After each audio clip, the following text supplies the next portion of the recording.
தொழில் முனைவர்கள் மற்றும் கூட்டுறவு மேம்பாட்டுத்துறை அமைச்சர் பதவியிலிருந்து விலகும் திட்டத்தை டத்தோ ஈவான் பெனடிக் முன்கூட்டியே கோடி காட்டி அவசரமாக செயல்பட்டுவிட்டார் என்று பிரதமர் டத்தோ ஸ்ரீ அன்வார் இப்ராஹிம் தெரிவித்தார்.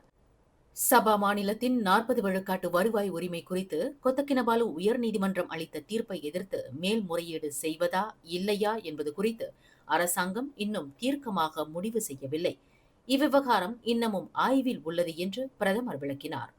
சபா மாநிலத்தின் உரிமை தொடர்பில் வழங்கப்பட்ட தீர்ப்பை எதிர்த்து மத்திய அரசாங்கம் மேல்முறையீடு செய்யுமானால் அமைச்சர் பதவியில் இருந்து ஈவான் பெனடிக் பதவி விலக வேண்டும் என்று தாம் தலைமையேற்றுள்ள உப்கோ கட்சி எடுத்துள்ள தீர்மானத்திற்கு ஏற்ப அமைச்சர் பதவியில் இருந்து விலகுவதற்கு அந்த சபா அரசியல்வாதி முடிவெடுத்தார்.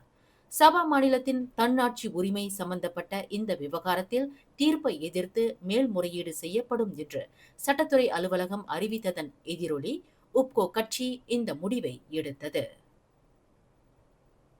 மேலும் செய்திகளை தெரிந்து கொள்ள கீழே இருக்கும் பெல் பட்டனை அழுத்துங்கள். உங்கள் மகிழ்ச்சியை வெளிப்படுத்த லைக் மற்றும் ஷேர் செய்யுங்கள். தொடர்ந்து திசைகளோடு இணைந்திருக்க சப்ஸ்கிரைப் செய்யுங்கள்.